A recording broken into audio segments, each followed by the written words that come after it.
Olá, bem-vindos a esta nossa conversa.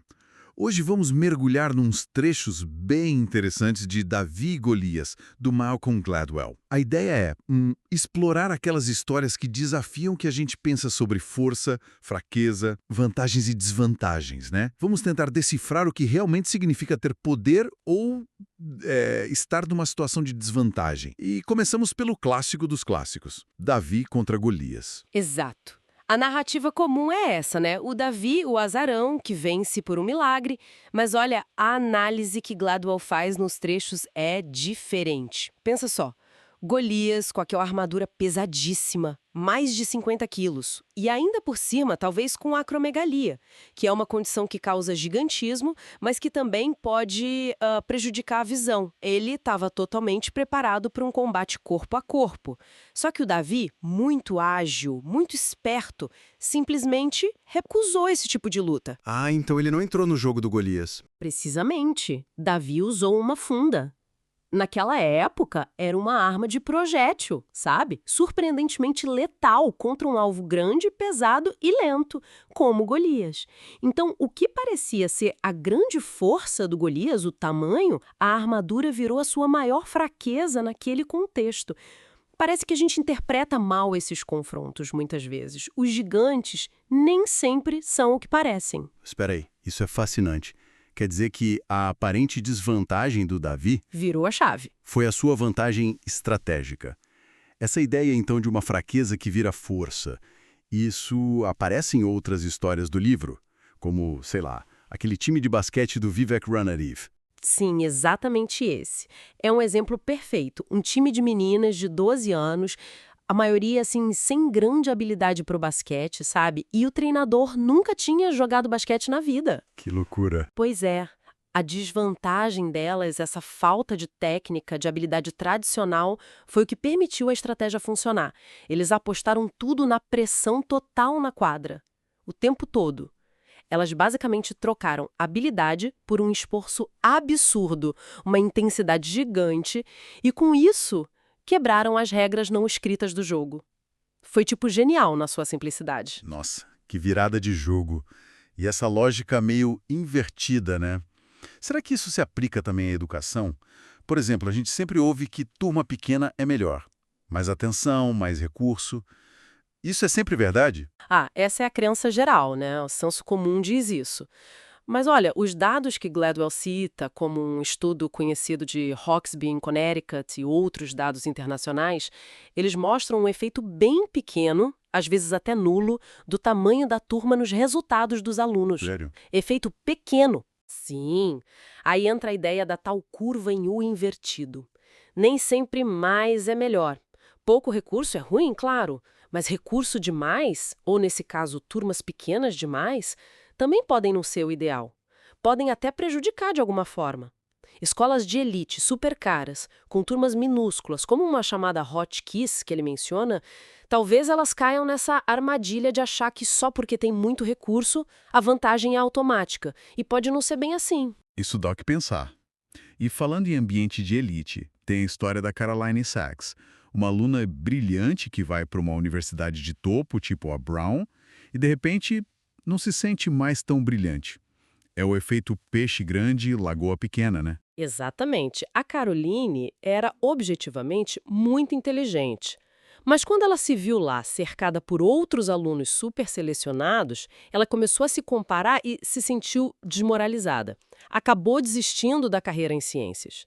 Enquanto isso, alunos com notas parecidas com as delas, mas em universidades talvez menos competitivas, como uma tal de Hartwick, se sentiram mais capazes, mais confiantes e tiveram sucesso na área. É a comparação, então? É a tal da privação relativa. A gente se mede muito em relação a quem está do lado, sabe? Muito mais do que pela nossa capacidade absoluta.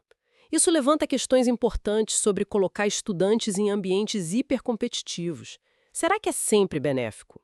Mesmo em programas bem intencionados como a ação afirmativa? Faz muito sentido. Se sentir pequeno no meio de gigantes. Mas é o contrário. Situações que são difíceis, complicadas, mas que no fim ajudam. As tais dificuldades desejáveis. Como é que algo ruim pode acabar sendo bom? Uhum. A ideia central é que certas dificuldades, certos obstáculos, nos forçam a desenvolver habilidades diferentes, sabe? Habilidades compensatórias. Por exemplo, vários empreendedores de muito sucesso que são mencionados, como o Richard Branson, o Gary Cohn, o David Boies, eles são disléxicos. Disléxicos. Interessante? Sim, a dificuldade com a leitura pode ter forçado eles a desenvolverem outras coisas. Uma audição mais apurada, uma capacidade maior de simplificar problemas, de delegar tarefas. E tem também a história impactante do Jeffrey Reich. Ele teve uma infância extremamente traumática, muito difícil mesmo, mas ele superou tudo isso e se tornou um pioneiro na oncologia pediátrica.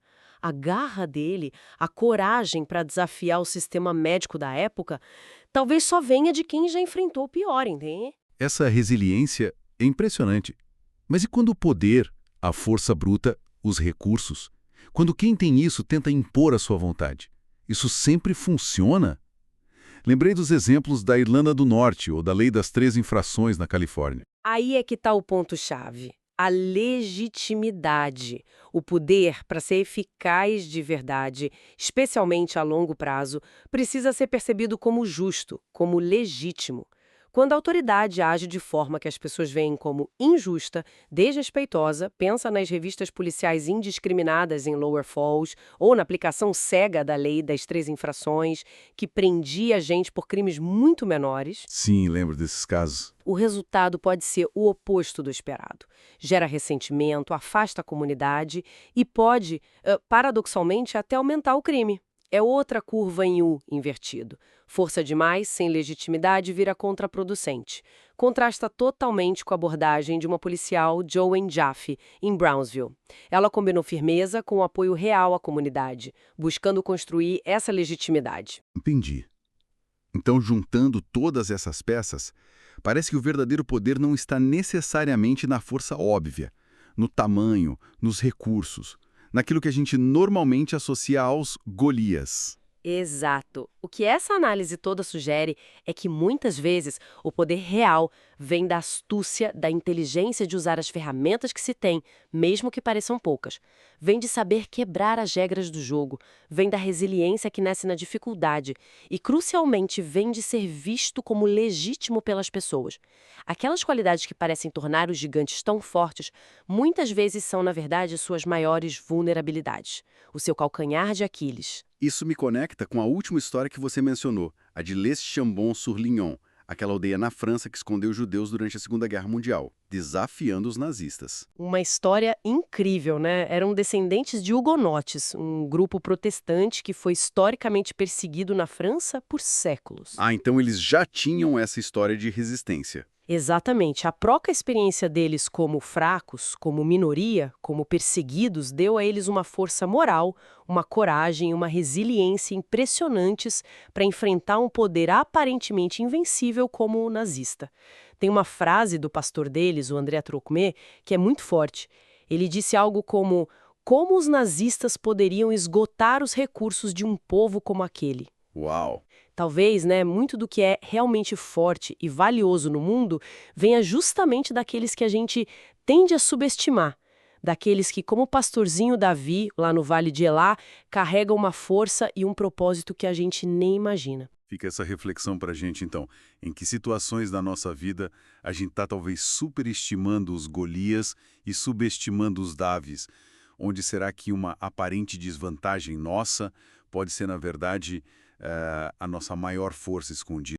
Se esse conteúdo fez sentido para você, não esquece de curtir o vídeo, se inscrever no canal e ativar o sininho para não perder os próximos. Comenta aqui embaixo o que mais te tocou e compartilha com alguém que precisa escutar essa mensagem hoje. O link do livro está na descrição.